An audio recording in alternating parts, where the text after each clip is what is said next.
ప్రియమైన దేవుని వారలారా, దేవుడు తన మహాకృప చేత మనలందరినీ కాచి కాపాడి మన బ్రతుకు దినంలో మరొక దినాన్నిచ్చి ఈ సాయంకాల సమయంలో జీవము కలిగినటువంటి ఆయన మాటలు ధ్యానించుకోవటానికి దేవుడు మన పట్ల చూపిన మహాకృప కొరకై దేవునికి మొదట కృతజ్ఞతాస్తుతులు తెలియజేస్తూ, అలాగే దేవుని మాటలు వినటానికి కూడి వచ్చిన దేవుని పిల్లలైన మీ అందరికీ మన ప్రభు నామంలో నా వందనాలు తెలియజేస్తున్నాను. ప్రియులారా, ఒక చక్కని అంశం ఈరోజు మీ ముందు పెట్టాలనుకుంటున్నాను. ఆన్లైన్లో మీకు ఆల్రెడీ ప్రకటించినట్టుగా ఒకనాటి పుణ్యక్షేత్రాలు నేటి పవిత్ర స్థలాల అనే విషయాలు కొన్ని మనం ఆలోచిద్దాం. ప్రియులారా, ప్రార్థన చేసుకుని ముందుకెళ్దాం. అందరు తల్ల ఉంచినట్లయితే ప్రార్థించుకుందాం. మహాపరిశుద్ధుడా, ప్రేమగల మా కన్న తండ్రి, మీ పరిశుద్ధమైన, ఘనమైన, శ్రేష్టమైన, మహోన్నతమైన మీ నామానికి వందనాలు, స్తోత్రాలు తండ్రి. గడిచిన కాలమంతా మీ చల్లని రెక్కల నీడలో మమ్మల్ని కాచి కాపాడి మా బ్రతుకు దినంలో మరొక దినాన్ని ఇచ్చి తండ్రి, ఈ సాయంకాల సమయంలో తండ్రి మా బ్రతుకు పుస్తకమైనటువంటి బైబిల్లో నుంచి కొన్ని మాటలు నేర్చుకోవటానికి మా పట్ల మీరు చూపిన కృప కొరకై కృతజ్ఞతాస్తుతులు తెలియజేస్తున్నాం తండ్రి. చెబుతున్న నాకు సమయోచితమైన జ్ఞానమును, వాక్శక్తిని ప్రసాదిస్తారని వింటున్న మీ పిల్లలు తండ్రి విని గ్రహించేవారిగా నాయన, మీ మాట ప్రకారము వారును నేనును అందరము జీవించి భూమి మీద మిమ్మల్ని మహిమపరిచి మీ చెంతకు చేరులాగు నా కృప చూపి నడిపిస్తారని, ఈ క్లాస్ అంతట్లో మీ సహాయం అనుగ్రహించి సమస్తము సవ్యంగా మీ నామానికి మహిమకరంగా మాకు ఆశీర్వాదకరంగా జరిగిస్తారని వేడుకుంటూ తండ్రి, ఈ ప్రార్థన మా ప్రభువును మా రక్షకుడును మీ ప్రియ కుమారునైన క్రీస్తు వారి పుణ్యనామాన్ని అడిగి వేడుకునుచున్నాము తండ్రి, ఆమెన్. ప్రియులారా, కొంతకాలం నుండి కొన్ని విషయాలు మీకు తెలియజేస్తున్నాను. మొదట, ఈ భూమి మీద మనుషుల మధ్య ఉన్నటువంటి మూఢత్వము బైబిల్ ద్వారా ఎలా తొలగించబడిందో, దేవుడు ఏ విధంగా మనుషుల్లో ఉన్న మూఢత్వాన్ని తొలగించాడో కొన్ని విషయాలు మీకు ప్రారంభంలో తెలియజేశాను. తర్వాత మహాజ్ఞాన గ్రంథమైనటువంటి ఈ బైబిల్ పట్టుకున్నటువంటి క్రైస్తవులు అనకంటే నామకార్థ క్రైస్తవులు చాలామంది ప్రియులారా, ఏదైతే మూఢత్వాన్ని దేవుడు తొలగించాడో అలాంటి మూఢత్వాన్ని మరలా ఈరోజు సంఘాల్లోకి ప్రవేశపెట్టారు. మనుషులను మూఢత్వంలోకి నడిపిస్తున్నారు, మూఢభక్తిలోకి నడిపిస్తున్నారు. చివరికి దేవుని నామానికి అవమానము తెచ్చేవారిగా మన బ్రతుకులు ఉంటున్నాయి, మన బోధలు ఉంటున్నాయి ప్రియులారా. కాబట్టి క్రైస్ట్ చర్చ్ ఖమ్మం ద్వారా మీరందరూ సత్యాన్ని తెలుసుకొని మీరు దేవుని కొరకు ఉన్నతంగా బ్రతకాలని, దేవుని నామానికి మహిమ తెచ్చేవారిగా మీరందరూ నేను ఉండాలని ఒక సదుద్దేశంతో కొన్ని విషయాలు మీకు బైబిల్లో నుంచి తెలియజేస్తున్నాం ప్రియులారా. అందులో భాగంగానే ఈరోజు ఒకనాటి పుణ్యక్షేత్రాలు నేటి పవిత్ర స్థలాల అనే విషయము మీకు తెలియజేయాలనుకుంటున్నాను ప్రియులారా. సహజంగా పుణ్యక్షేత్రము అని అంటే ప్రియులారా, పుణ్యము లేదా మోక్షము లేదా స్వర్గము ప్రసాదించే స్థలము అనే దాన్ని పుణ్యక్షేత్రం అని పిలుస్తుంటారు ప్రియులారా. ఈ భూమి మీద మనుషులు వారి మత గ్రంథాల్లో రాయబడినటువంటి ప్రదేశాలను చూపించి వాటిని పుణ్యస్థలాలుగా, పుణ్యక్షేత్రాలుగా భావించి అక్కడికి దర్శించుకుంటేనే తప్ప మనకు మోక్షం కలగదు, మనకు పరలోకము దక్కదు అనే ఆలోచన కలిగి ప్రతి సంవత్సరము ఈ ప్రజలు వారి పుణ్యక్షేత్రాలకు దర్శించటము మనము చూస్తున్నాం పిల్లారా. ఉదాహరణకు చూస్తే హైందవ సోదరులు తిరుపతి వాళ్ళకు పుణ్యక్షేత్రంగా పెట్టుకొని అక్కడికి వెళ్ళి తమ పాపములు ఒప్పుకొని మాకు మోక్షం కలుగుతుంది, స్వర్గం ప్రాప్తిస్తుంది అనే విధంగా వారు బ్రతుకుతున్నారు. మరి ముస్లిం సోదరులను చూస్తే మన జీవితంలో ఒక్కసారైనా సరే మక్కా వెళ్ళాలి, మన పవిత్ర స్థలము, మన పుణ్యక్షేత్రం అదే, అక్కడికి వెళ్తే మనకు పుణ్యము వస్తుంది, స్వర్గం ప్రాప్తిస్తుందని వారు నమ్ముతున్నారు పిల్లారా. అయితే నామకార్థ క్రైస్తవులు కూడా ఇలానే కొన్ని చేయడం మొదలుపెట్టారు పిల్లారా. అది ఏమిటంటే యెరూషలేము యాత్ర అని మీరు వినింటారు పిల్లారా. పరిశుద్ధ పట్టణపు యాత్ర లేదంటే యెరూషలేము యాత్ర. ఎందుకు అంటే యెరూషలేము మనకు పుణ్యక్షేత్రము అన్న విధంగా క్రైస్తవులు అనేక మంది నమ్ముతున్నారు, బోధకులు కూడా అదే బోధిస్తున్నారు పిల్లారా. ఎందుకు వీరు యెరూషలేమును పుణ్యక్షేత్రంగా భావిస్తున్నారు అని మనం ఆలోచిస్తే, యెరూషలేములో సొలొమోను గారు కట్టినటువంటి బంగారు దేవాలయం ఉంది. అలాగే యేసుక్రీస్తుల వారు జన్మించింది బెత్లెహేము గ్రామము. ఆయన బాప్తీసం తీసుకున్నది యోర్దాను నదిలో. ఆయన బాప్తీసం తీసుకున్న తర్వాత పరిచర్య ప్రారంభించి తర్వాత మరణించి సమాధి చేయబడి పునరుద్ధానం చేయబడింది యెరూషలేము పరిసర ప్రాంతాల్లో జరిగింది. కనుక మనకు యెరూషలేము అనేది పవిత్ర స్థలము, పుణ్యక్షేత్రము అన్న విధంగా క్రైస్తవులు భావించి అనేక మంది దాన్ని సందర్శించడము మనం చూస్తున్నాం ప్రియులారా. కొంతమంది అయితే యెరూషలేములో కొన్ని రాళ్ళు తీసుకుని వచ్చి ఇంటి దగ్గర వారు గృహాలు నిర్మించుకుంటూ వారి గోడలు కట్టేటప్పుడు ఆ గోడలలో ఆ రాళ్లను పేర్చి ఇంటిని నిర్మించుకుంటున్నారు ప్రియులారా. మరికొంతమంది బోధకులు మేము యెరూషలేము వెళ్ళి అక్కడ యోర్దాను నదిలో నుంచి నీరు తెచ్చాము, మీరెవరైనా సరే బాప్తీసం తీసుకొనకపోతే ఇవి పవిత్ర జలాలు కనుక మీరు బాప్తీసం తీసుకోండి, మీకు స్వర్గం ప్రాప్తిస్తుంది అని బోధలు చేస్తున్నారు సంఘాలలో. మరికొంతమంది అయితే డైరెక్ట్గా యెరూషలేమే వెళ్దాము, అక్కడికి వెళ్ళి యోర్దాను నదిలో మునిగి బాప్తీసం తీసుకుందామని చాలా మంది వెళ్తున్నారు పిల్లారా. దీన్ని ఆసరాగా తీసుకుని చాలా మంది ఇంటర్మీడియట్స్ బయలుదేరారు, డబ్బు సంపాదించుకుంటున్నారు, ఈ అమాయక క్రైస్తవులను మోసం చేస్తూనే ఉన్నారు. అంటే ఒక స్థలాన్ని చూపించి ఇది పవిత్ర స్థలము వీళ్ళు చెబుతున్నారంటే మనం ఆలోచించాలి ప్రియులారా. మనకు స్థలాలను బట్టి పరిశుద్ధత వస్తుందా? మీరు ఆలోచించండి. స్థలాలకు వెళ్ళి మనం పరిశుద్ధత తెచ్చుకోగలమా? ఎందుకు మనుషుల్లో ఇలాంటి ఆలోచనలు వచ్చాయి? అసలు దేవుడు ఎప్పుడైనా చెప్పాడా మీరు పుణ్యక్షేత్రాలు సందర్శిస్తేనే తప్ప మీకు స్వర్గం రాదు అని దేవుడు ఎక్కడైనా బైబిల్లో చెప్పాడా అని ఈ విషయాలన్నీ మనము ఆలోచిద్దాం ప్రియులారా. బైబిల్లో నుంచి మీకు ఒక్కొక్కటిగా తెలియజేయాలనుకుంటున్నాను ప్రియులారా. బైబిల్ ప్రియులారా చదివేటప్పుడు మనం ఒకటి జ్ఞాపకం చేసుకోవాలి, కాలాన్ని బట్టి విడగొట్టి చదవాలి. బైబిలే కదా, 66 పుస్తకాలు ఉంది కదా, అన్నీ నాకు వర్తిస్తాయి అని అనుకోనే భ్రమలో చాలా మంది ఉన్నారు ఈరోజు. అందుకే తప్పుడు బోధలు ఈరోజు సంఘాలలో వచ్చాయి ప్రియులారా. నిజంగా బైబిల్ ఎలా రాయబడిందో మనిషి ముందు తెలుసుకోవాలా. అది తెలుసుకోకుండా నీకిష్టమైనది ఇది బైబిల్లో రాయబడింది కదా కాబట్టి నేను ఇది పాటిస్తానంటే అది కుదరదు ప్రియులారా. దేవుడు ఒక పద్ధతి పెట్టాడు బైబిల్లో, ఆ పద్ధతి నువ్వు తెలుసుకోవాలి, అర్థం చేసుకోవాలి. అది అర్థం చేసుకోకుండా నీకు నచ్చినట్టుగా బోధ చేస్తే తప్పులు దొర్లుతాయి. అప్పుడు మనుషులు మూఢభక్తిలోకి వెళ్తారు. అలా మూఢభక్తిలోకి వెళ్ళకూడదనే మాటలు వింటున్నటువంటి మనమైన కళ్ళు తెరిచి మనము సత్యవాక్య ప్రకారం జీవిస్తూ అనేక మందిని సత్యంలోకి నడిపించాలని ఈ పాఠాలు మీకు బోధిస్తున్నాం ప్రియులారా. దేవుడు మనిషి ఎప్పటికైనా జ్ఞానమే నేర్పుతాడు ప్రియులారా, మూఢత్వంలోకి ఎప్పుడు నడిపించడు దేవుడు. అది మొట్టమొదటిగా మనం అందరం నేర్చుకోవాలి, తెలుసుకోవాలి. దేవుడు ఎప్పుడు మూఢత్వాన్ని ప్రోత్సహించడు. మూఢత్వంలో ఉన్న వారిని సైతము జ్ఞానంలోకి నడిపేవాడు మన పరలోకపు కన్న తండ్రి దేవుడు ప్రియులారా. ఒక టీచరు స్కూల్లోకి వెళ్తే స్కూల్లో ఆ పిల్లలను అందరినీ ఒకలాగా చూడడు. మంచిగా చదివే వారిని బాగా ప్రోత్సహిస్తుంటాడు. కొంచెం చదువు రాక మొద్దుగా ఉన్నవారిని 1-2 సార్లు చెప్పేసి వదిలేస్తాడు. అరే వీడు మొద్దురా, వీడికి ఏమి రాదురా, ఎంత చెప్పినా రాదురా అని అలా నెగిటివ్గా కామెంట్ చేసుకుంటూ డిమోరలైజ్ చేస్తూ అతన్ని చివరికి మొద్దుగానే ట్రీట్ చేస్తారు అందరూ ప్రియులారా. అది ఈ ప్రపంచంలో లేదంటే ఈ లోకంలో మనం చూస్తాం. కానీ దేవుడు ఎప్పుడు అలా చేయడు ప్రియులారా. మొద్దువారిని సైతము తెలివిగలి వారిగా తీర్చిదిద్దేవాడు మన దేవుడు. మొద్దువానికి లేదంటే చదువు రాని వానికి లేదంటే జ్ఞానము లేని వానికి మూడునికి ఎలా బోధ చేస్తే వాడు జ్ఞానిగా మారతాడనేది ఆ సూత్రం దేవునికే తెలుసు. దేవుడు ఆ విధంగా బోధించినట్టు మనము బైబిల్లో చూస్తాం ప్రియులారా. అది మనిషికి అర్థం కాలేదు. అది మనిషికి అర్థం కాక పొరపడుతున్నారు బైబిల్లో రాయబడిన మాటలను చూసి ప్రియులారా.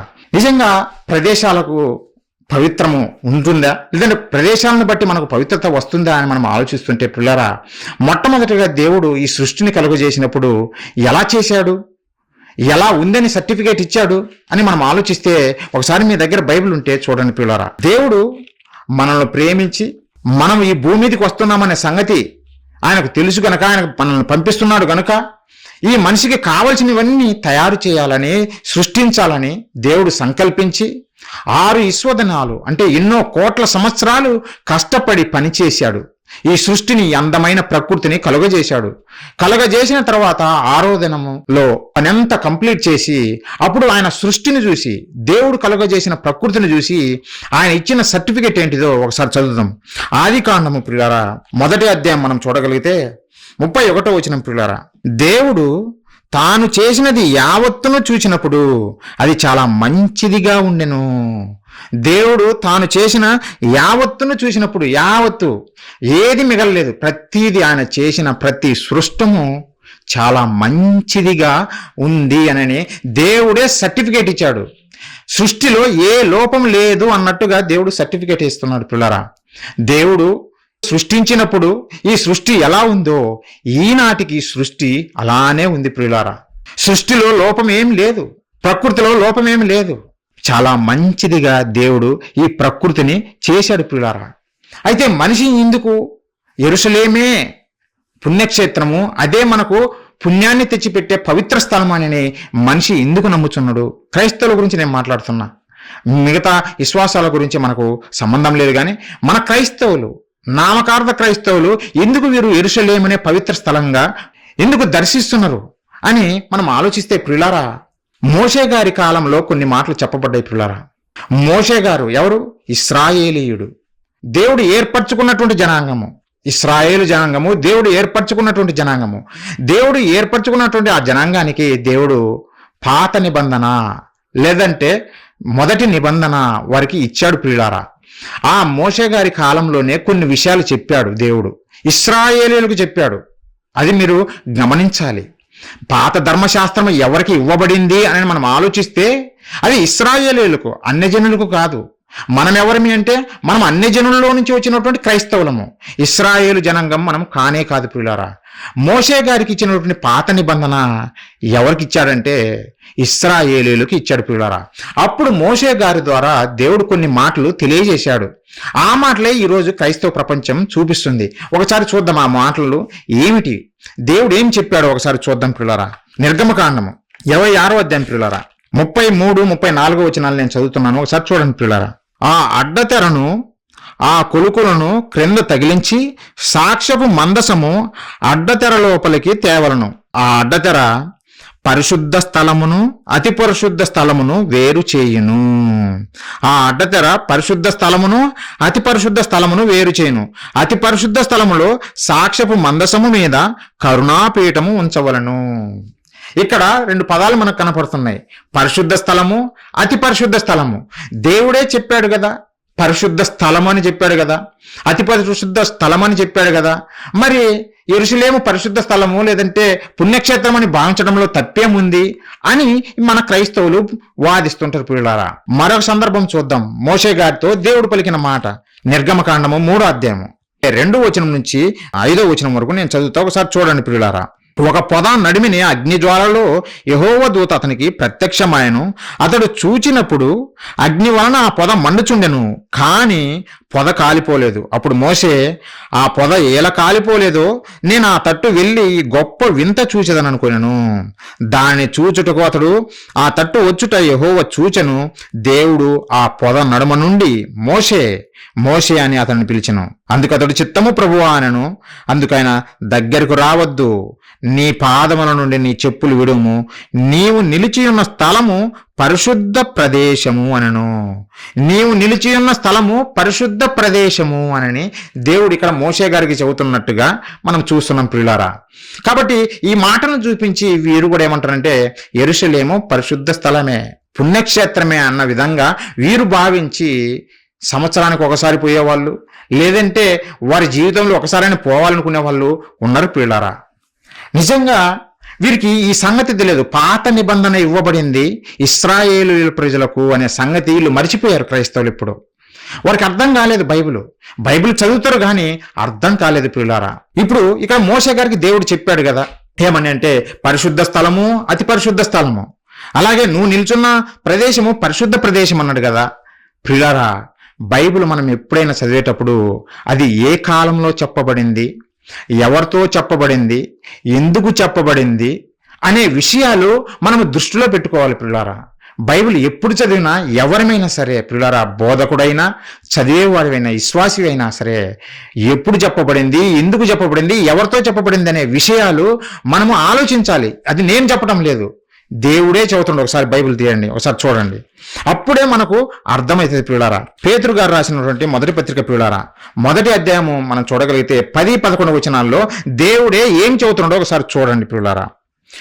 మీకు కలుగు ఆ కృపను గూర్చి ప్రవచించిన ప్రవక్తలు ప్రవచించినటువంటి ప్రవక్తలు ఈ రక్షణను గూర్చి పరిశీలించుచు, దేవుడు మనకు అనుగ్రహించినటువంటి రక్షణను పరిశీలించుచు, తన యందున్న క్రీస్తు ఆత్మ క్రీస్తు విషయమైన శ్రమలను గూర్చియు వాటి తర్వాత కలగబోవు మహిమను గూర్చియు ముందుగా సాక్ష్యమిచ్చున్నప్పుడు ఆ ఆత్మ ఏ కాలమును ఎట్టి కాలమును సూచించుచూ వచ్చినో దాన్ని విచారించి పరిశోధించిరి.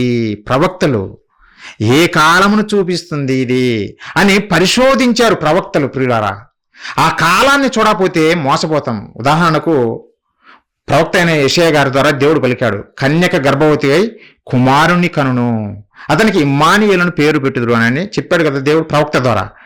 మరి ఎప్పుడు జరిగింది అది?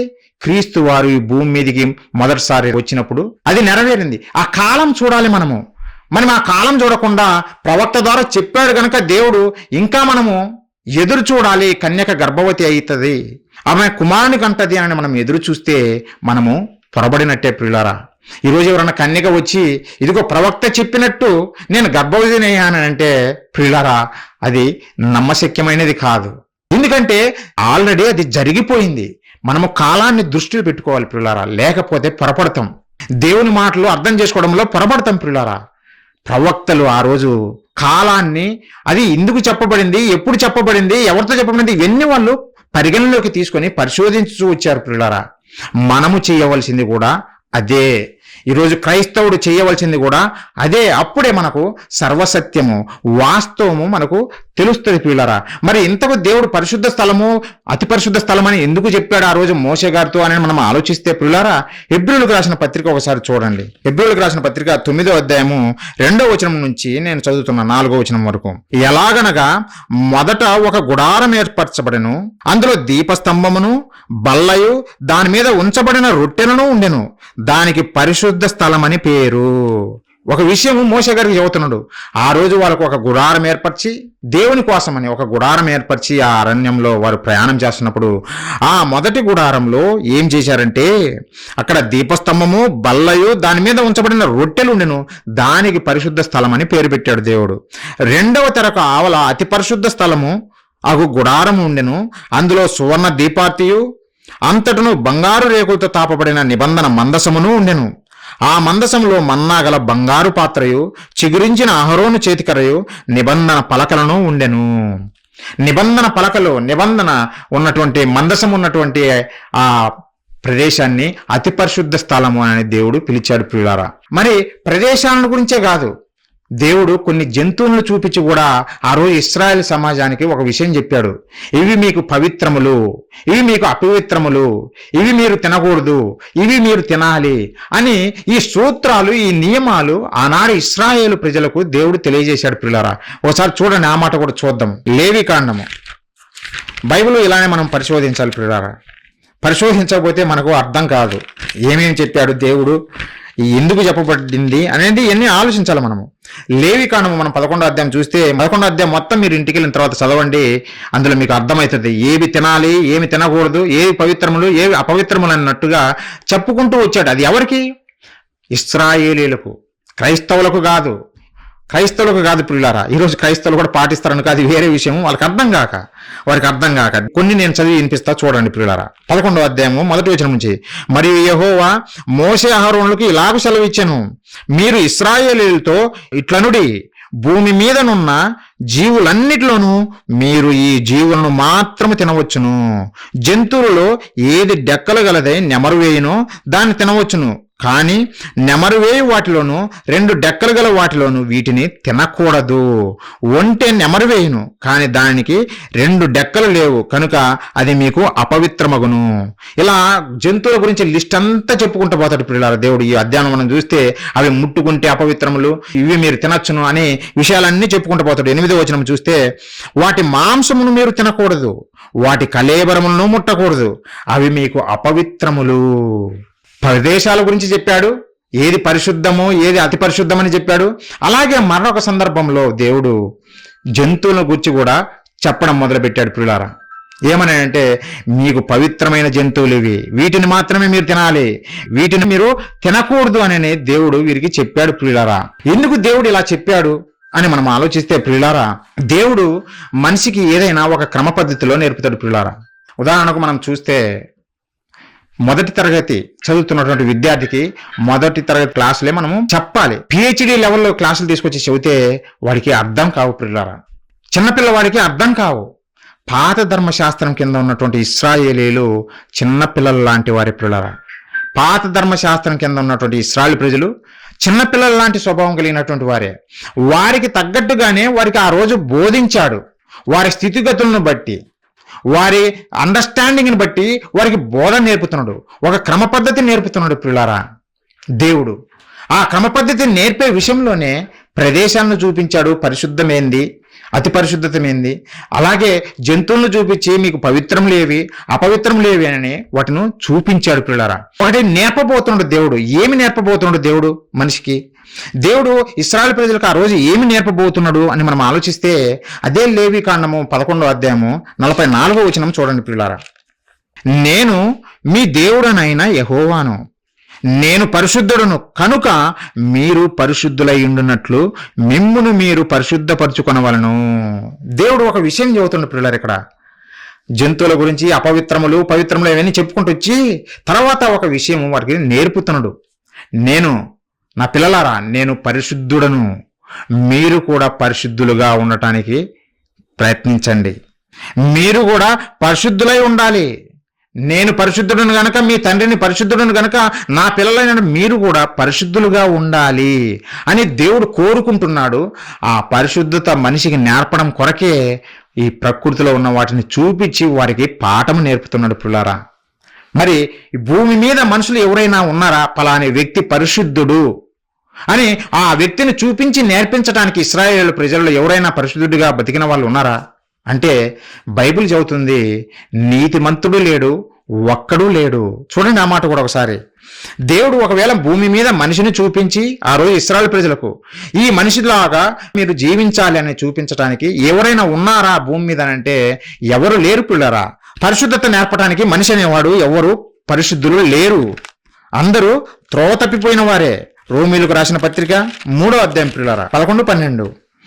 నీతిమంతుడు లేడు, ఒక్కడునూ లేడు, గ్రహించువాడెవ్వడనూ లేడు, దేవుణ్ణి వెతుకువాడెవ్వడనూ లేడు. అందరూ త్రోవ తప్పి ఏకముగా పనికి మాలిన వారేరి, మేలు చేయువాడు లేడు, ఒక్కడునూ లేడు. అంటే అందరూ చెడిపోయారా? అందరూ చెడిపోయారు. 23వ వచనంలో చూస్తే అందరూ పాపం చేసి మరి ఎవరిని చూపి దేవుడు చెప్పాలి ఈ వ్యక్తిలాగా మీరు జీవించాలి అని? ఎలా పరిశుద్ధత వాళ్ళకు నేర్పుతాడు? మనిషిని చూసి నేర్పలేడు పిల్లరా. మనిషిని చూసి నేర్పలేడు. మరి ఎవరిని చూపించి నేర్పించాలనుకున్నాడంటే తన పిల్లలకు, చిన్న పిల్లల లాంటి స్వభావం కలిగినటువంటి ఇశ్రాయేలు ప్రజలకు ఎవరిని చూపించి వారిని పరిశుద్ధత లేకి నడిపించాలనుకున్నాడంటే పిల్లరా అదే రోమీలకు రాసిన పత్రిక 1వ అధ్యాయం మనం చూడగలిగితే 20వ వచనంలో ఒక మంచి మాట చెబుతుండే దేవుడు. ఎందుకు ఈ భూ సంబంధమైనవి, ఈ శరీర సంబంధమైన వాటిని చూపించి ఇశ్రాయేలు ప్రజలకు ఇది పరిశుద్ధత, ఇది పరిశుద్ధమైనదని ఎందుకు చెప్పాడు అని అంటే పిల్లరా రోమీలకు రాసిన పత్రిక 1వ అధ్యాయము 20వ వచనం మనం ఒకసారి చూద్దాం పిల్లరా. ఆయన అదృశ్య లక్షణాలు. ఎవరి అదృశ్య లక్షణాలు? దేవుని యొక్క అదృశ్య లక్షణాలు అనగా ఆయన నిత్యశక్తియు దేవత్వమును.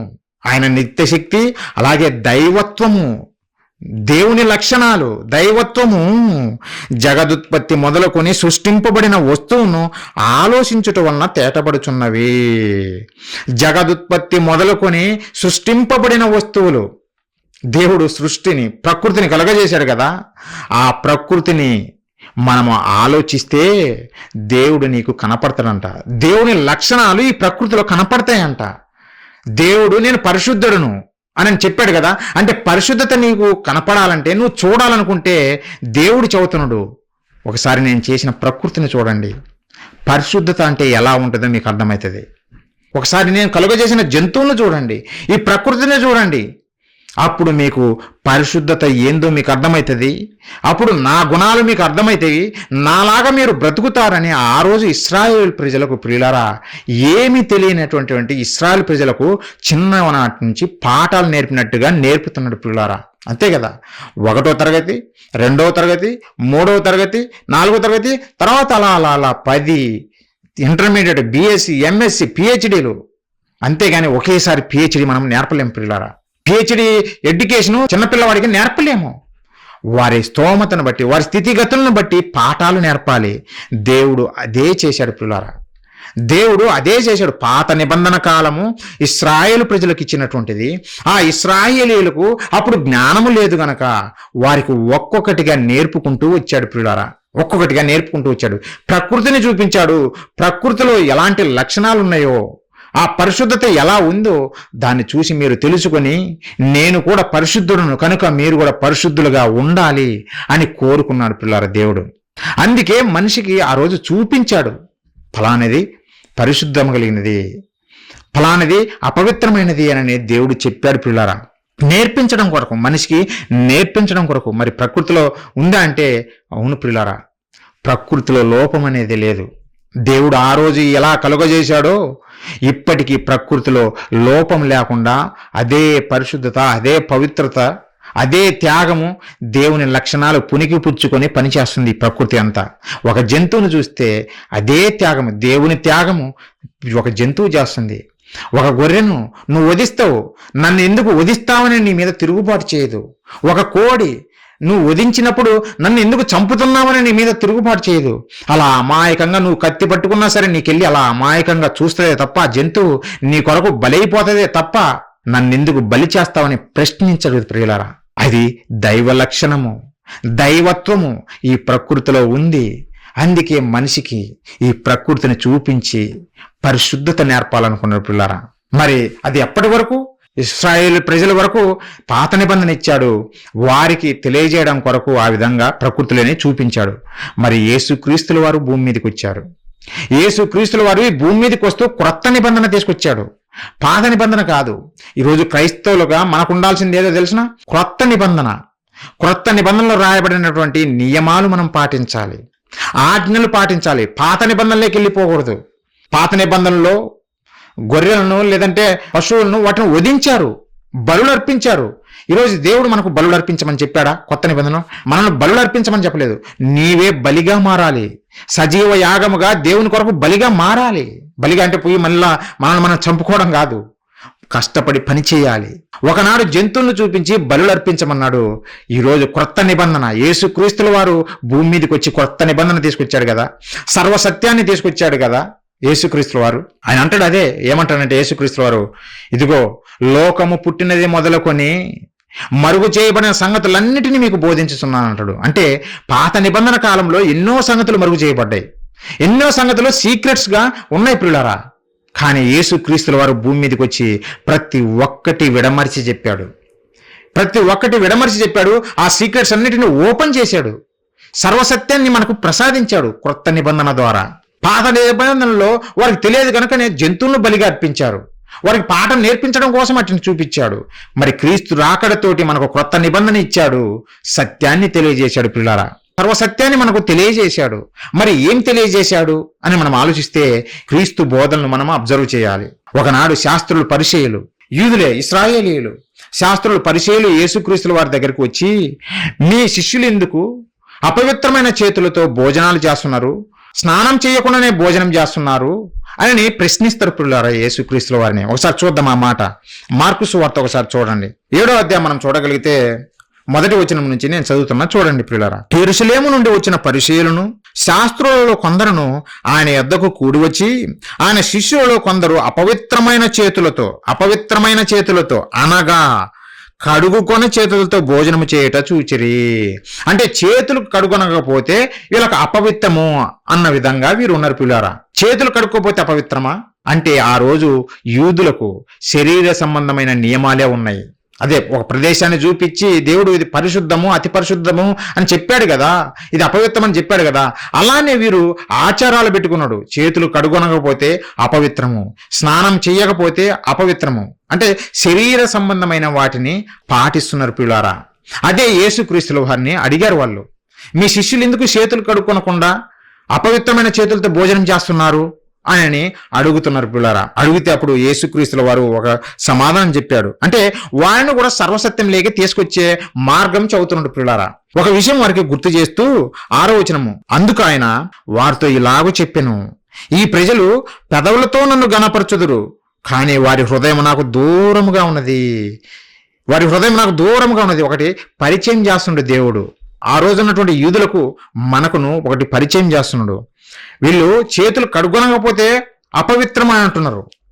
ప్రభువు చెబుతున్నాడు, ఈ ప్రజలు పెదవులతో నన్ను గణపరచుదురు, శరీర సంబంధంగా నన్ను గణపరుస్తారు, కానీ వారి హృదయం నాకు దూరంగా ఉన్నది. వారు మానవులు కల్పించినటువంటి పద్ధతులు దేవోపదేశములను బోధించుచు నన్ను వ్యర్థముగా ఆరాధించుతున్నారు. అంటే శరీర సంబంధమైనటువంటి ఈ నియమాలు పాటిస్తే అవి వ్యర్థములు అనే సంగతి యేసుక్రీస్తు వారు చాలా క్లియర్గా చెప్పారు. నువ్వు చేతులు కడుక్కొని భోజనం తింటావో, చేతులు కడుక్కోకుండా భోజనం తింటావో తిను, దానివల్ల నీకు అపవిత్రత రాదు అనే సంగతి యేసుక్రీస్తు వారు చెప్పారు. నేను స్నానం చేసి వస్తాను ప్రార్థనకు, స్నానం చేయకపోతే నేను ప్రార్థనకు రాను ఎందుకంటే అది అపవిత్రత అని నువ్వు అనుకోవాల్సిన పని లేదు.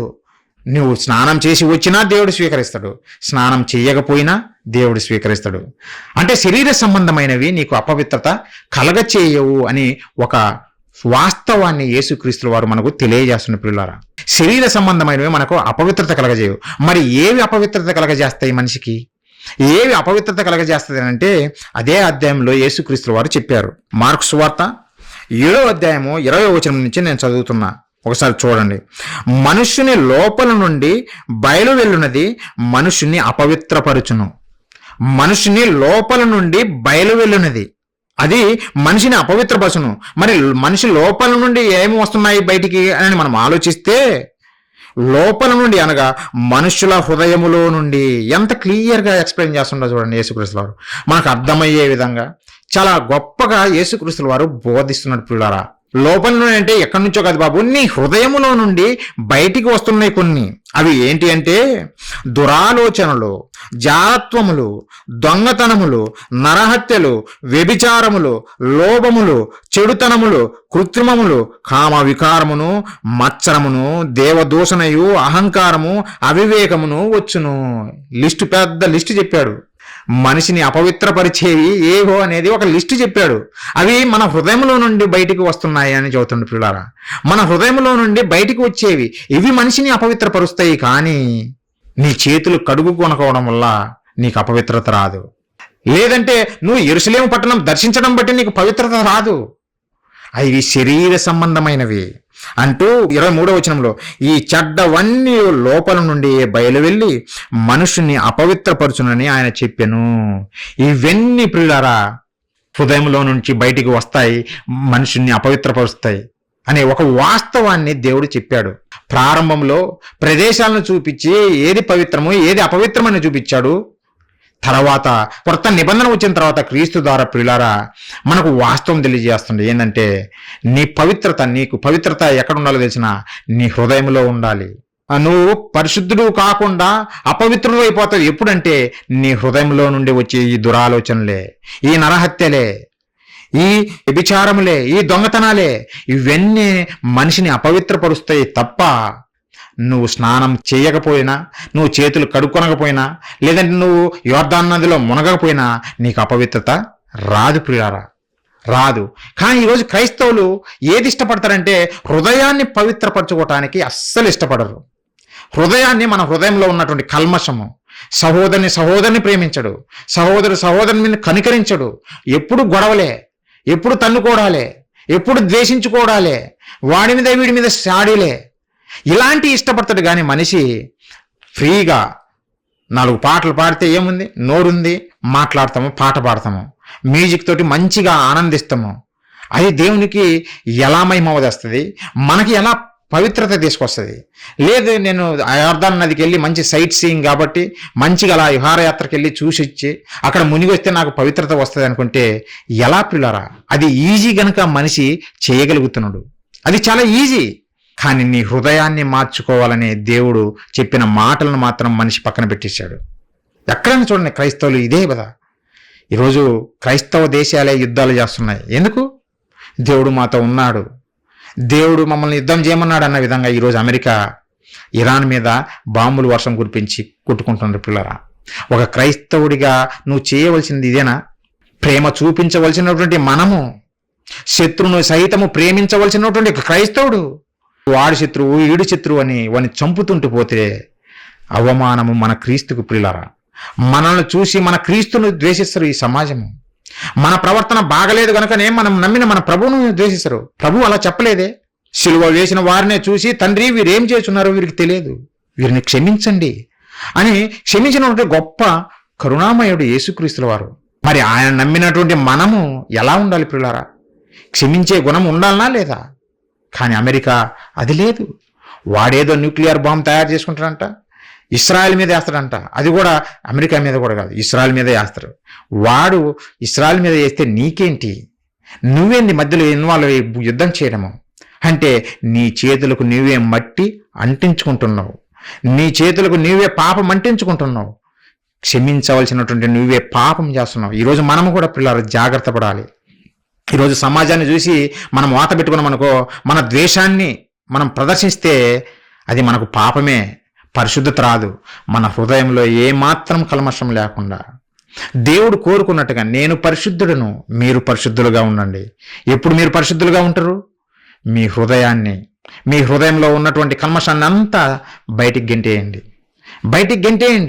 అప్పుడు మీరు పరిశుద్ధులుగా మారుతారు.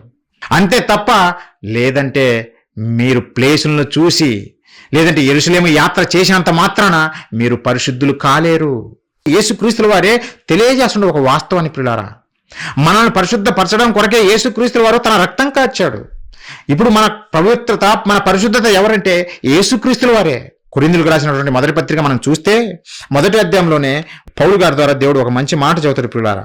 కొరింథీయులకు రాసినటువంటి మొదటి పత్రిక మొదటి అధ్యాయము 31వ వచనం మనం చూడగలిగితే, అతిశయించు వాడు ప్రభువునందే అతిశయింపవలను అని రాయబడి ఉన్నది నెరవేరున్నట్లు దేవుని మూలముగా ఆయన మనకు జ్ఞానమును, ఎవరు? క్రీస్తు మనకు జ్ఞానమును, నీతియు, పరిశుద్ధతయు, విమోచనము నాయను. క్రీస్తు క్రైస్తవుడికి పరిశుద్ధత. యెరూషలేము కాదు, యోర్దాను నది కాదు, పుణ్యక్షేత్రాలు కాదు, క్రీస్తు మన కొరకు ప్రాణం పెట్టాడు. ఆయన రక్తం వలనే మన పాపాలు కడిగింపబడిన కనుక క్రీస్తే మనకు పరిశుద్ధత ప్రియులారా. క్రీస్తు రక్తం వలనే మనకు పరిశుద్ధత వచ్చింది. అంతే తప్ప విహారయాత్రలు, పుణ్యక్షేత్రాలు దర్శించడం బట్టి కానే కాదు. మరి మన క్రైస్తవులు, బోధకులు కూడా ప్రియులారా, కొన్ని సంఘాల్లో నేను విన్నాను, చాలా బాధ అనిపిస్తుంది. ఏం చేస్తున్నారో తెలిసిన? మీరు ఈ కార్యక్రమానికి స్పాన్సర్ చేయండి, మేము లాటరీ వేస్తాం, ఆ లాటరీలో ఎవరి పేర్లు అయితే వస్తాయో వారిని యెరూషలేము యాత్ర ఫ్రీగా మేము నడిపిస్తాము, వారి ఫ్లైట్ టికెట్లు మేమే పెట్టుకుంటాము, వారి హోటల్ వసతులు మేమే చూసుకుంటామని బోధ చేశారు సంఘాలలో పిల్లారా. దానికి ఆవేశపడి ఈ ప్రజలు కూడా, అయ్యో బోధకుడు ఎంత ప్రేమ మా మీద, ఎంత మంచి కార్యక్రమం చేస్తుండో, మా జీవితంలో మేము ఎప్పుడు పోలేనిది పుణ్యక్షేత్రానికి మమ్మల్ని నడిపిస్తుండే ఈ బోధకుడు అని స్పాన్సర్లు చేయడం మొదలుపెట్టారు.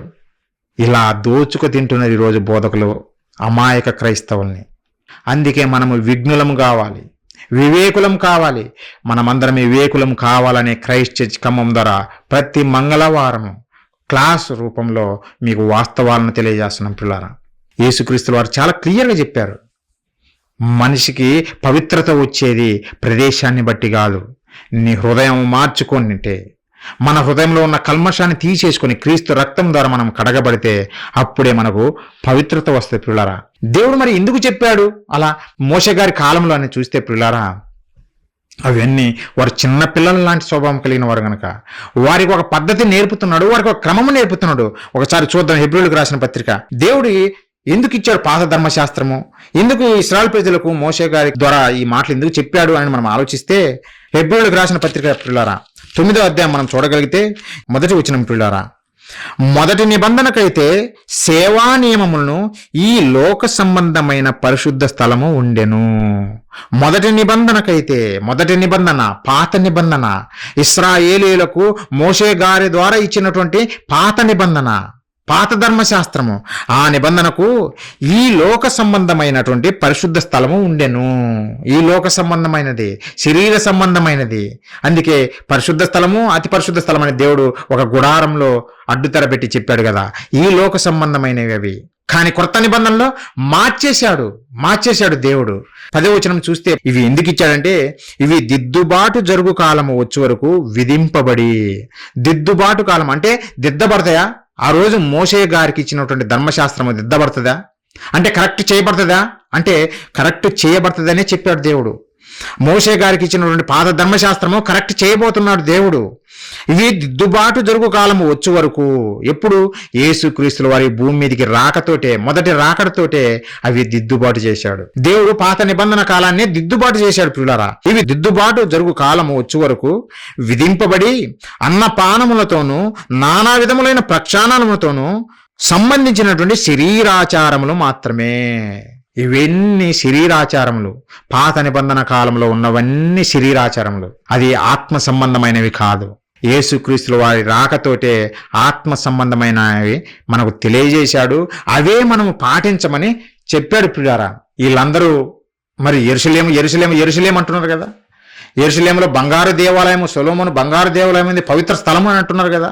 దేవుడు ఏం చెప్పాడు ప్రవక్త ద్వారా? ఆనాడే పాత నిబంధన కాలంలోనే ఇలాంటి ప్రదేశాన్ని చూసి మురిసిపోయేటువంటి జనాంగానికి దేవుడు ఏం చెప్పాడు ఒకసారి ఇర్మియా గ్రంథం చూద్దాం. ఇర్మియా గ్రంథము 7వ అధ్యాయము 4వ వచనం పిల్లారా. దేవుడు ఆ యెరూషలేము గురించి పలుకుతున్న మాటలు ఈ ఇశ్రాయేలు ప్రజలు చదువుతున్నారు. యెరూషలేము దేవాలయం అని చదువుతున్నారు కదా. ఈరోజు క్రైస్తవులు కూడా ఇది ఆలోచించాలి. దేవుడు ఏం పలుకుతున్నాడు ఒకసారి చూద్దాం. ఈ స్థలము యెహోవా ఆలయము, ఈ స్థలము యెహోవా ఆలయము, ఈ స్థలము యెహోవా ఆలయము అని మీరు చెప్పుకొనుచున్నారే, ఈ మోసకరమైన మాటలు ఆధారము చేసుకొనకుడి, ఈ మోసకరమైన మాటలు ఆధారం చేసుకొనకుడి అని దేవుడు చాలా క్లియర్గా చెప్పాడు. మనోళ్ళేమో సొలొమోను గారి బంగారు దేవాలయము మనం దర్శించకపోతే ఎలా? మనకు స్వర్గం ప్రాప్తించదు. కాబట్టి మనము టికెట్లు బుక్ చేసుకుని బయలుదేరదాం, హోటల్ బుక్ చేసుకుందాం, 10 రోజులు అలా ఎంజాయ్ చేసి తిరిగేసి వద్దాం, మనకు మోక్షం వచ్చేసింది అని భ్రమలో బతుకుతున్నారు పిల్లలు చాలామంది. దేవుడు పాత నిబంధన కాలంలోనే, కొత్త నిబంధనలు కాదు, పాత నిబంధన కాలంలోనే ప్రవక్త ద్వారా చెప్పిన మాట ఏందో తెలుసునా? ఇది యెహోవా ఆలయము, యెహోవా ఆలయము, యెహోవా ఆలయము. ఈ మోసపూరితమైన మాటలను మీరు ఏ మాత్రం ఆధారం చేసుకోవద్దు అని దేవుడు చాలా క్లియర్గా చెప్పాడు. మరి యేసుక్రీస్తుల వారు ఏం చెప్పారు? ఈ యెరూషలేము గురించే. ఒకరోజు సమరయ స్త్రీ యేసుక్రీస్తుల వారి దగ్గరికి వచ్చి, ప్రభువా మీరు ప్రవక్త అని నేను గ్రహించుచున్నాను అని చెబుతూ ఒక విషయం చెబుతుంది. అప్పుడు యేసుక్రీస్తుల వారు కూడా ఒక మంచి మాట చెబుతాడు పిల్లరా. ఒకసారి చూద్దాం ఆ మాట కూడా. యోహాను సువార్త పిల్లరా 4వ అధ్యాయం మనం చూడగలిగితే 19వ వచనము. అప్పుడు ఆ స్త్రీ, సమరయ స్త్రీ ఏమంటుందంటే, అయ్యా నీవు ప్రవక్తవని గ్రహించుచున్నాను. మా పితరులు ఈ పర్వతమందు ఆరాధించిరి, కానీ ఆరాధింపవలసిన స్థలము యెరూషలేములో ఉన్నదని మీరు చెప్పుదురని ఆయనతో అనగా, ఆ యేసు ఆమెతో ఇట్లనను. ఈమె కూడా ఎలాంటిది? ఇది యెహోవా ఆలయము, దేవుని ఆలయము అన్నట్టుగానే ఒక విషయం యేసుక్రీస్తుల వరకు చెబుతుంది.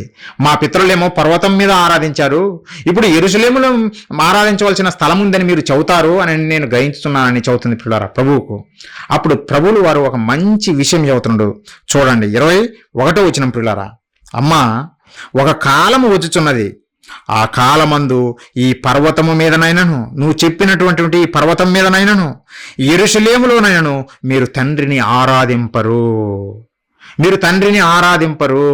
యెరూషలేములో మీరు తండ్రిని ఆరాధింపరు. మరి ఎందుకు బయలుదేరుతున్నావు? ఎందుకు ఫ్లైట్ ఎక్కి బయలుదేరుతున్నారు ఈ క్రైస్తవులు? యేసుక్రీస్తు వారు చాలా క్లియర్గా చెప్పాడు కదా, మీరు యెరూషలేములో మీరు తండ్రిని ఆరాధింపరు. నా మాట నమ్ముము అని యేసుక్రీస్తు వారు చెప్పారు పిల్లరా. యెరూషలేములో దేవాలయం ఉంది అని పరుగులు తీస్తున్నటువంటి క్రైస్తవ్యము అర్థం చేసుకోవాలి. నామకార్థ క్రైస్తవం, అందరు కాదు పిల్లరా, నామకార్థ క్రైస్తవం. తండ్రిని మీరు అక్కడ ఆరాధించవలసిన స్థలం అది కాదు అని యేసుక్రీస్తు వారు చెబుతున్నారు. మరి తండ్రిని ఆరాధించే స్థలము దేవాలయము, సొలొమోను దేవాలయం కాదు, అసలైన దేవాలయము ఏది? ఎక్కడ ఆరాధించాలి దేవుణ్ణి? ఏ దేవాలయం ముందు ఆరాధించాలి? శరీర సంబంధమైన దేవాలయం కాదు. అంటే ఈ లోకంలో సొలొమోను గారు కట్టినటువంటి బంగారు దేవాలయం దగ్గర కాదు ఆరాధించాల్సింది. మరి ఎక్కడ ఆరాధించాలి? ఎక్కడ దేవుడు ఉంటాడు? ఎక్కడ దేవుడు నివాసం చేస్తాడు? కొరింథీయులకు రాసినటువంటి మొదటి పత్రిక 3వ అధ్యాయము 16-17 వచనాలు. మీరు ఎవరు? మనము దేవుని ఆలయమై ఉన్నారనియు. మనము దేవుని ఆలయము, దేవుని మందిరం అని దేవుడు చెబుతున్న పిల్లారా. యెరూషలేములో బంగారంతో కట్టబడినది దేవాలయం కాదా? కాదు నాన్న, కాదు. మీరే నా ఆలయము, మీలోనే నేను నివాసం చేస్తాను, మీరే నాకు ఆలయమై ఉన్నారనియు, దేవుని ఆత్మ మీలో నివసించుచున్నాడనియు మీరు ఎరుగరా అని అడుగుతున్నాడు మనల్ని. మీరు ఎరుగరా? ఇంకా యెరూషలేము వైపే ఏలెత్తి చూపిస్తారా? ఆ యెరూషలేము వైపే చూస్తారా? మీరే నాకు ఆలయము. ఎవడైనా దేవుని ఆలయమును పాడు చేసిన యెడల దేవుడు వారిని పాడు చేయును. దేవుని ఆలయము పరిశుద్ధమై ఉన్నది, మీరు ఆ ఆలయమై ఉన్నారు. దేవుని ఆలయము పరిశుద్ధమై ఉన్నది. నీ హృదయము పరిశుద్ధంగా ఉండాలి. పరిశుద్ధంగా ఉన్నటువంటి నీలో దేవుడు నివాసం చేస్తానని అంటున్నాడు. అందుకే యేసుక్రీస్తుల వారు కూడా ఒక మాట చెబుతాడు, ఇదిగో హృదయం అనే తలుపుల దగ్గర నేను నిలుచుని ఉన్నాను, డోర్ కొడుతున్నాను, మీరు ఓపెన్ చేయండి. అంటే నీ హృదయంలో ఉన్న కల్మషం అంతా తీసేస్తే యేసుక్రీస్తుల వారు ఎంటర్ అవుతారనమాట. అంటే నువ్వు డోర్ ఓపెన్ చేసావు అన్నమాట. అలా కాకుండా మనలో ఈ దుష్కార్యాలే పెట్టుకొని, ఈ చెడు కార్యాలే పెట్టుకుంటే యేసుక్రీస్తుల వారు మనలో ఉండరు. ఎందుకంటే ఎక్కడ పరిశుద్ధత ఉంటే అక్కడే యేసుక్రీస్తుల వారు ఉంటారు. అక్కడే మన పరలోకపు కన్న తండ్రి అయిన దేవుడు ఉంటాడు. ఆయన పరిశుద్ధుడు గనక, పరిశుద్ధుడైనటువంటి దేవుడు పరిశుద్ధ స్థలంలోనే నివాసం చేస్తాడు. అందుకే దేవుడు నీ హృదయాన్ని పరిశుద్ధపరచుకోండి, మీ హృదయము పరిశుద్ధంగా ఉండాలి, పవిత్రంగా ఉండాలి. అప్పుడు మీలో నేను నివాసం చేస్తాను, మీరే నాకు ఆలయము, మీరే దేవాలయము అని పౌలు గారి ద్వారా ఒక మంచి విషయాన్ని మనకు తెలియజేశాడు పిల్లారా. మరి ఇప్పుడు మనము ఎక్కడ ఆరాధించాలి దేవుని? మన హృదయంలోనే ఆరాధించాలి. ఆరాధిస్తున్నారా? లేదు పిల్లారా, ప్రదేశాలకు ఇంపార్టెన్స్ ఇస్తున్నారు, పుణ్యక్షేత్రాల పేరుతో పరుగులు తీస్తున్నారే తప్ప దేవుడు చెప్పినటువంటి వాస్తవాన్ని నమ్మలేని మందమతి స్థితిలో ఈరోజు క్రైస్తవులు ఉన్నారు పిల్లారా. ఎంత ఘోరం ఆలోచించండి. వింటున్న మీరైనా కళ్ళు తెరవండి, మీరు చదివి నేర్చుకొని అనేక మందికి తెలియచేయండి. అగ్నిలో నుండి లాగినట్టు కొంతమందిని మనం రక్షించాలి పిల్లారా. దేవుని మనసును తెలుసుకొని దేవుని కొరకు కొంతమందినైనా మనము వెదకి రక్షించాలి. అనేక మంది అమాయకులు తెలియక, బైబిల్ చదవక, ఈ బోధకులు చెబుతున్న మాటల్లో మోసపోయి చివరికి నిత్య నరకాగ్నికి జారిపోతున్నారు. కాబట్టి మనము నేర్చుకుని అనేక మందికి ఈ సత్యాన్ని తెలియజేస్తాం పిల్లారా. మనమే దేవాలయము, యెరూషలేములో కాదు. యెరూషలేము గురించి దేవుడు ఏం చెప్పాడు మనం ఆలోచిస్తే పిల్లారా, ఇప్పటికి మన క్రైస్తవులు అంటున్నారు కదా వెళ్ళాలి పవిత్ర స్థలం అని. మత్తయి సువార్త ఒకసారి చూస్తే యెరూషలేము గురించి దేవుడు పలికిన మాటలు, ఆ రోజు యేసుక్రీస్తుల వారు పలికిన మాటలు, మత్తయి సువార్త 23వ అధ్యాయం మనం చూడగలిగితే 37వ వచనం మనం చూడగలిగితే, యెరూషలేమా యెరూషలేమా ప్రవక్తలను చంపుచు నీ యొద్దకు పంపబడిన వారిని రాళ్లతో కొట్టుచూ ఉండుదానా. యేసుక్రీస్తుల వారు స్వయాన చెబుతున్న మాటలు. యెరూషలేము వైపు చూసి, యెరూషలేమా యెరూషలేమా, నువ్వు నీ దగ్గరికి వచ్చినటువంటి ప్రవక్తలందరినీ చంపుతున్నావు, వారిని రాళ్లతో కొడుతున్నావు. మరి రాళ్లతో కొట్టి చంపుతున్నటువంటి యెరూషలేము పవిత్ర స్థలం ఎలా అవుతుంది? రక్తభూమి అవుతుంది. రక్తభూమి అవుతుంది కానీ అది పవిత్ర స్థలం ఎలా అవుతుంది? ఇప్పటికీ చూడండి, కొట్టుకొని చస్తున్నారు పిల్లరా. ఇప్పటికీ అదే యుద్ధ వాతావరణము. నిజంగా యూదులకు యుద్ధం లేకపోతే వాళ్ళు మనశ్శాంతిగా పండుకోలేరు పిల్లరా. వాళ్ళ చరిత్ర చూస్తుంటే మనకు అదే అనిపిస్తుంటుంది. వాళ్ళకి ఏ రోజు కూడా ఒకరితో యుద్ధం లేకపోతే, ఒకరితో గొడవ లేకపోతే వాళ్ళకి ప్రశాంతంగా నిద్రపట్టదు. ఎవరినొకరిని గెలుపుకోవాలా, వారితో యుద్ధం చేయాలా, నేను గెలిచానని చూపించుకోవాలా, ఇదే తప్ప వాళ్ళది మొదటి నుంచి ఈనాటి వరకు వారి దగ్గరికి వచ్చిన ప్రవక్తలను చంపుతున్నారే తప్ప దేవుడు చెప్పిన మాటల ప్రకారం ఏ విధంగా వాళ్ళు జీవించడం లేదు పిల్లారా. ఈరోజు అమాయక క్రైస్తవులు యెరూషలేము గురించి మనం ప్రార్థన చేయాలా? ఏ యెరూషలేము గురించి? నువ్వు పోతే నిన్ను కూడా రాళ్ళు తీసుకొని కొట్టేస్తారు, అక్కడనే సమాధి చేస్తారు, నువ్వు తిరిగి రాడు. నువ్వు ఊరికే చూడటానికి వెళ్తే నిన్ను ఆహ్వానిస్తారు, డబ్బులు వస్తాయి గనక. నువ్వు యేసుక్రీస్తుల వారే మన రక్షకుడు, ఆయనే మెస్సయ్యా, నువ్వు నమ్ము అని అంటే యేసుక్రీస్తుల వారికి ఎలా సిలువ వేశారు, నిన్ను కూడా అలా సిలువ వేసి కూర్చోబెడతారు. అలాంటి రక్తభూమి పిల్లల యెరూషలేము.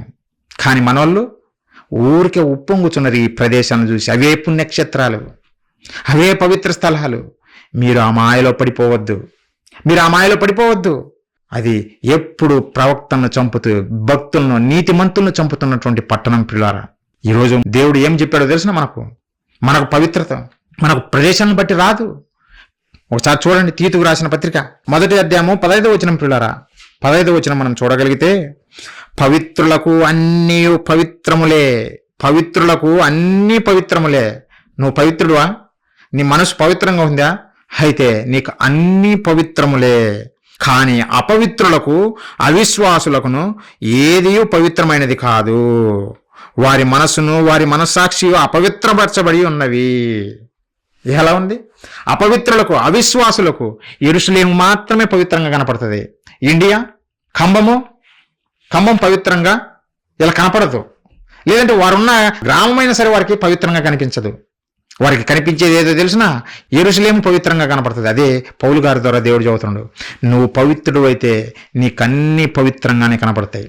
అన్ని పవిత్రంలే. దేవుడు కలగజేశాడు ఈ ప్రకృతిని, నువ్వు నేను కాదు కలగజేసింది. మనం పేర్లు పెట్టడానికి మనం కలగజేయలేదు. ప్రకృతిని ఎన్నో కోట్ల సంవత్సరాలు కష్టపడి మన కొరకు చేశాడు. అప్పటి నుండి ఇప్పటి వరకు ఏ లోపము లేకుండా ప్రకృతి పనిచేస్తుంది, త్యాగమవుతుంది. అదే పరిశుద్ధతను, దేవుడిచ్చిన పరిశుద్ధతను కలిగి జీవిస్తుంది. మరి ఈరోజు మనం పేర్లు పెట్టడం ఏంటి? మనం పేర్లు పెట్టకూడదు పిల్లారా. అన్ని పవిత్రములే. పవిత్రుడైనటువంటి మనకు ప్రతి ఒక్కటి పవిత్రమే. యెరూషలేము గురించి ప్రార్థన చేయాలి, అలాగే ముస్లిం సోదరుల గురించి ప్రార్థన చేయాలి, అన్ని జనుల గురించి ప్రార్థన చేయాలి, అధికారుల గురించి ప్రార్థన చేయాలి. అది క్రైస్తవుని లక్షణం. అది క్రీస్తు నేర్పిన బోధ. వాడు అపవిత్రుడు, వాడు పాపి, వాడిని నేను ముట్టను, వాడికి నేను చెప్పను, అది కాదు మనకు కావాల్సింది. ప్రతి ఒక్కరూ మనవారే, అందరూ మనవారే. కాబట్టి వారికి తెలియక దూరంలో ఉన్నారు, మనము తెలిసి దగ్గరికి వచ్చాము. దగ్గరికి వచ్చిన మనము దూరంగా ఉన్న వారిని దగ్గరికి చేర్చాలి. ఒకప్పుడు మనము దూరమైన వారమే దేవునికి, కానీ దేవుడు చేర్చుకోలేదా ఆయన దగ్గరికి? మనల్ని ఏ విధంగా చేర్చుకున్నాడో మిగిలిన జనాంగాన్ని కూడా అలాగనే చేర్చుకోవాలని ఎదురు చూస్తున్న పిల్లరా. ఇంత గొప్ప జ్ఞానం బైబిల్లో రాయబడితే ఈరోజు సంకుచితమైన స్వభావము కలిగి క్రైస్తవులు ఇంకా ఎక్కడో ప్రదేశాన్ని చూపించి అది పవిత్రతమని చెబుతున్నారు, అది పుణ్యక్షేత్రము, అది పవిత్ర స్థలం అని చెబుతున్నారు. అది తప్పు పిల్లరా, అది తప్పు. వాక్యానుసారం కానే కాదు. పౌలు గారి ద్వారా చెప్పాడు కదా దేవుడు, పవిత్రులకు అన్ని పవిత్రములే. ఒకవేళ అవిశ్వాసిగా ఉంటే నీకు అవి అపవిత్రములుగానే కనపడతాయి ఇప్పటికీ. కాబట్టి పిల్లారా, మనం ఆ విధంగా ఉండకూడదు. ఇంకో మాట, రోమీయులకు రాసిన పత్రిక 14వ అధ్యాయం పిల్లారా, 14వ అధ్యాయము 14వ వచనం పిల్లారా, సహజముగా ఏదియు నిషిద్ధము కాదని నేను ప్రభువైన యేసునందు ఎరిగి రూఢిగా నమ్ముచున్నాను. పౌలు గారు ఎంత మంచి మాట చెబుతున్నారో చూడండి. సహజముగా ఏదియు నిషిద్ధమైనది కాదు, ఏది అపవిత్రమైనది కాదు, నేను ప్రభువైన యేసునందు ఎరిగి రూఢిగా నమ్ముచున్నాను అని చెబుతున్న పిల్లారా. అవును పిల్లారా, ఏది నిషిద్ధమైనది కాదు. అందరూ దేవునికి కావలసిన వారే. అలాగే దేవుడు కలుగజేసిన ఈ ప్రకృతి అంతా మంచిదే పిల్లారా. కానీ ఈరోజు మనుషుల్లో ఈ జ్ఞానము లేదు, క్రీస్తు జ్ఞానము లేదు. క్రీస్తు జ్ఞానము లేకనే అబద్ధాన్ని నమ్మి దేవునికి దూరమైపోతున్నారు పిల్లారా. కాబట్టి మనం ఎవ్వరిమే అలా దేవునికి దూరం కాకూడదని, మూఢభక్తిలోకి మరలా మనం వెళ్ళిపోకుండా జ్ఞానులుగా దేవుని కొరకు ఉన్నతంగా బ్రతికే దేవుని ప్రియైన పిల్లలుగా మనం అందరం బ్రతకాలనే ఒక మంచి ఉద్దేశంతో ఈ పాఠాలు మీకు తెలియజేస్తున్నాం. మీరు ఆలోచించండి. బైబిల్ మీ చేతుల్లో ఉంది. ఇంటికి వెళ్ళిన తర్వాత చదవండి, ఆలోచించండి, దేవుణ్ణి అడగండి. జ్ఞానమును దేవుడు ఇస్తాడు.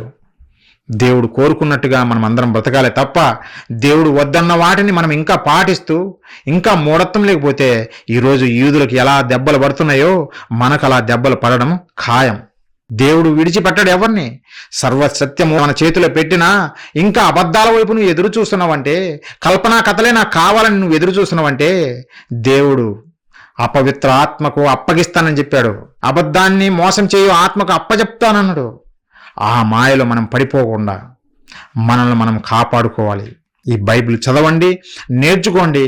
మీరు దేవుని కొరకు బ్రతుకుతూ అనేక మందిని దేవుని వైపు నడిపించాలని మనస్ఫూర్తిగా నేను కోరుకుంటూ పిల్లారా ఈ మాటలు ముగిస్తున్నా. ప్రార్థన చేసుకుని ముగించుకుందాం ఈ క్లాసు. అందరు తల వంచినట్లయితే ప్రార్థించుకుందాం. మహాపరిశుద్ధుల ప్రేమగల మా కన్న తండ్రి, మీ పరిశుద్ధమైన ఘనమైన శ్రేష్టమైన మహోన్నతమైన మీ నామానికి వందనాలు, స్తోత్రాలు తండ్రి. కన్న తండ్రి, ప్రతి క్షణము మీ కృపాక్షేమాలతో మమ్మల్ని అందరినీ కాచి కాపాడి మీ పిల్లలుగా ఒక చోట చేర్చి తండ్రి మహా ఉన్నతమైన సంగతులు మాకు నేర్పినందుకు కృతజ్ఞతలు తండ్రి. కొన్ని మాటలు నాయన మీ పిల్లలకు తెలియజేశాను. వాస్తవాలు తండ్రి వారి కళ్ళ ముందు పెట్టాము తండ్రి. మీరు కోరుకున్న పరిశుద్ధత, పవిత్రత తండ్రి మాలోనే, మా హృదయంలోనే అనే సంగతి వాస్తవాలు మీ పిల్లలకు తెలియజేశాను నాయన. స్థలాలను బట్టి మాకు పరిశుద్ధత రాదనే సంగతి మీ మాటల ద్వారా మేము తెలుసుకున్నాం నాయన. విడిచిపెట్టే వారిగా మేము ఉండకుండా అందరము తండ్రి మీరు చెప్పిన మాట ప్రకారము జీవించులాగున తండ్రి, మీ కొరకు ఉన్నతంగా బ్రతుకులాగున తండ్రి ప్రతి ఒక్కరిని పేరు పేరున దీవించమని వేడుకుంటున్నాం తండ్రి.